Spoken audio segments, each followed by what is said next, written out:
Hi everybody, this is Mr. Youngren again, and I'm going to work you through the next lesson in our quadratic unit where we're going to use what's called the quadratic formula to help us to continue to solve quadratics just like we've been doing the past couple.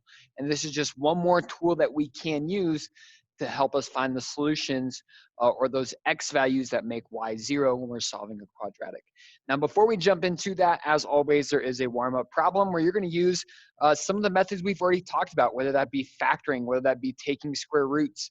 One of those methods to go ahead and find the solutions for these 4 warm-up problems. So go ahead and hit pause, go ahead and work through those. I'll have my work ready to show. I'll talk about a couple of them once we're done. So go ahead and hit pause now, and then I'll lead you through them here in just a moment. All right, here are the work, or here's the work for the 4 warm-up problems. Starting with the top 2, make sure that anytime you see a quadratic, it needs to become a habit to get one side to be 0. And so before I even look to factor, I need to subtract 5 from both sides in number 1 so that we get the right side to be 0. Once we do that, we have a quadratic of x squared minus 7x plus 12, which can be factored into x minus 3 and x minus 4. And remember, once we factor, the whole point of us doing that is that we can then take each factored term and set them equal to 0 and end with those 2 x values that make the equation 0. And so that being 3 and 4. Over here, number 2, again, working on getting the right side to be 0, so adding 3. I checked for GCF. I thought maybe 2 might work, but 2 obviously does not divide 13, so no GCF here. So then I went ahead and factored. Make sure when you're finding those 2 missing values, they add to b, which is negative 13, and multiply to a times c, where a is 2 and c is 20, giving us 40. So after I did that, it factored to 2m minus 5 and m minus 4. Solving the m minus 4, all I had to do is add 4. So one solution was positive 4. The other one, we had to do a couple steps. So I added 5 and then divided that 5 by 2 to get m equals 5 halves, which if you did convert it to a decimal is 2.5. That would work as well. All right, then down to the bottom 2. Number 3, after I got one side to be 0, I recognized that there wasn't a b term or a middle term with just an n. I just have an n squared and a number, which means I can solve by taking square roots. So I went ahead and added 200 and then divided by 8 to get the n squared by itself, where I can then take the square root of n squared, and I'm taking the square root of 25, and I get 5. And make sure that anytime we take a square root, it's not only the number that we're going to initially think of 5, but there's always going to be 2 solutions here. So not only is it 5, but it's also negative 5. Okay, are those 2 answers? Now you could have also have gotten here from factoring. It would have been a little bit messier, but you absolutely could have factored instead of taking square roots. But if we can recognize to take square roots, it saves us a little bit of time. All right, and then the last one, number 4, again, making the right side to be 0, I add 25n, which is that middle or b term. So I squeeze it in there. So now my equation is 5n squared plus 25n minus 70. And if we recognize that there's a GCF, it makes this so much easier. And so I divided everything by 5. And so now I'm only left factoring n squared plus 5n minus 14, which was pretty straightforward. And so then once I'm all done, remember we're going to take every factored term. 5 is a factored term. But it doesn't do anything in terms of a solving, right? If I write 5 equals 0, that's just nonsense. So that 5 didn't need to be there, at least for the solving piece. And then after I set both factored terms equal to 0, we get 2 solutions being negative 7 and 2. So remember, when we're factoring, when we're solving quadratics, we're looking for the values that make the equation, if we were to plug them back in for n or for x, that make them equal 0.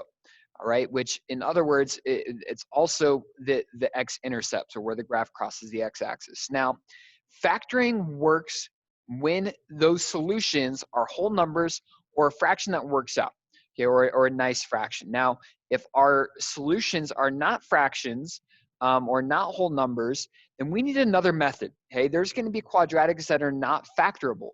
So how else can we find where that graph crosses the x-axis? Well, that's where the quadratic formula is going to come into play. Now this top box, this is really important. This has all the information we need about the quadratic formula. So over here on the left, This is just our general form or standard form of a quadratic. And here's the quadratic formula, where we're going to take the values of A, of B, of C, and sub them into this formula to find X. When we do this, I'm only bringing numbers into this formula and not X's. Okay, when I say negative B, that's just the number of what B is. It has nothing to do with the X. It's just a coefficient for that X. Same thing with A. A is the coefficient of the X squared. I'm not going to actually pull in that X squared when I go ahead and use it. All right, so a couple things about the quadratic formula. When do we use the quad formula? Well, whenever a quadratic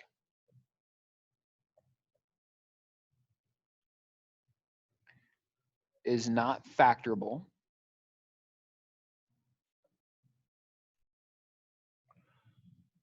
but it works every time, or it always works. So that. Meaning, even if a quadratic is factorable, the quadratic formula will still find the solutions. So if we just have the quadratic formula, we can come up with the solutions for every single quadratic. As we're factoring, we can only get solutions for certain quadratics. So quadratic formula always works, will always give you solutions for the x-intercepts. And just like I just mentioned, what do the solutions or answers from the quad formula represent? The x-intercepts.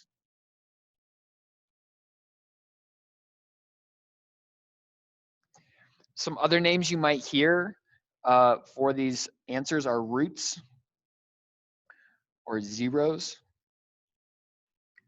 or solutions. And when we're talking about quadratics, all those things mean x-intercepts.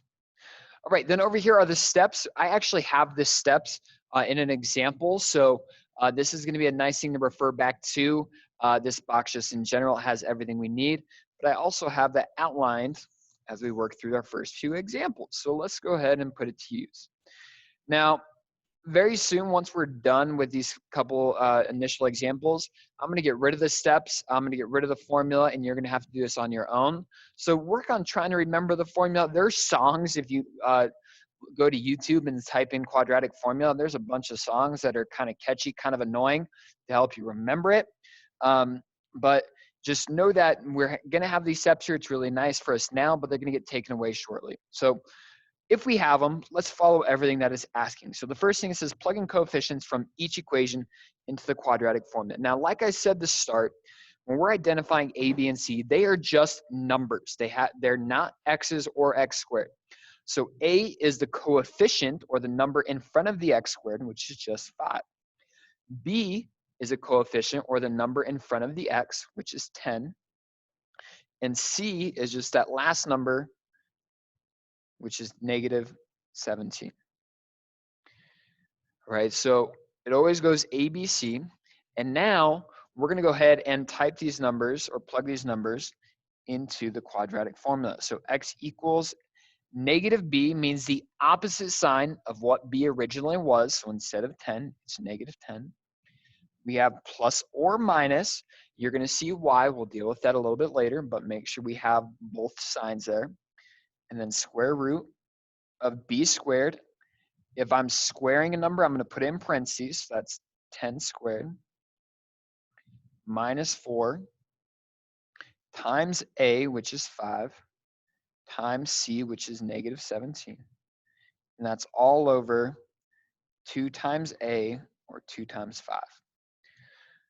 So the first piece that we want to work on is simplifying underneath the radical. So what I like to do is, over to the side, I'm going to rewrite that radical, and I call this side math. And what's nice about side math is we can focus on this one part, and then whatever we simplify this to be, we can then replace it in the equation just to kind of speed up the process. So when I'm simplifying underneath the radical, the first thing we want to do is we can square 10, that's 100. And for this next part, we have minus 4 times 5 times negative 17. Now we want to be thoughtful about our signs here. I like to think about this 4 as being a negative 4. So then when I multiply, I do negative 4 times 5 times negative 17. Now, since I see that I have 2 negatives, I know that when I multiply 2 negatives, they become a positive. So since this whole term here has two negatives, making it a positive. That means I need to add it on to 100. Now, if we would have had, let's say, just one negative, so if this is a positive 17, and I just have the negative 4 times 5 times positive 17, then since it's just one negative, that means I'd be subtracting whatever this amount works out to be. So we need to be thoughtful here because it's really easy to go quick and just plug values in the calculator without actually thinking, what should we get? So like I said, I'm going to multiply. Instead of it being positive 4, I like to do negative 4 times A times C, and I get positive 340. Since it is positive, whatever that sign might work out to be, I'm going to add. If it had been negative, I would subtract. But again, adding is exactly what I would expect because the two negatives. So it's plus 340, and 100 plus 340 is 440. And so now our next step is telling us to take the square root. We can go ahead and in the calculator, your square root button is always the opposite of the x squared. So in most cases, you're going to have to hit second and then the x squared.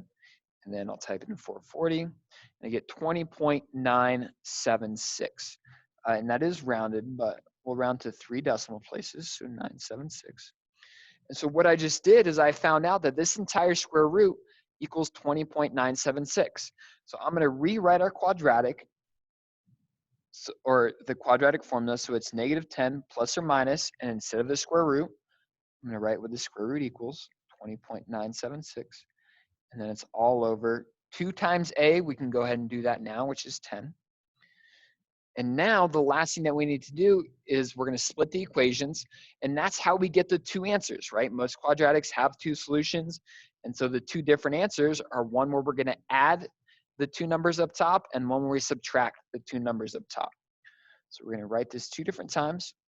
One where x is negative 10 plus 20.976 divided by 10, and the other one where x is negative 10 minus 20.976 all over 10.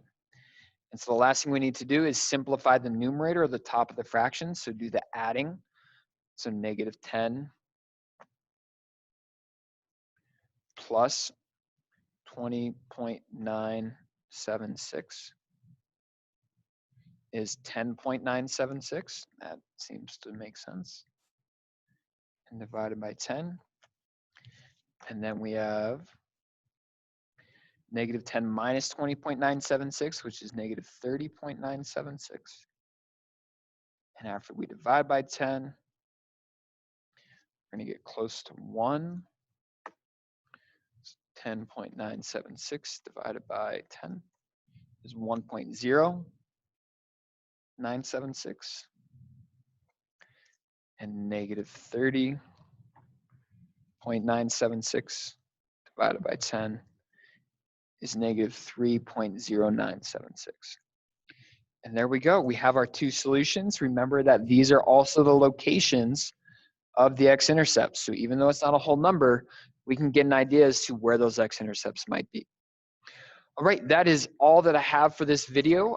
Thanks for watching. As always, make sure you complete your video check-in and have a great rest of your day.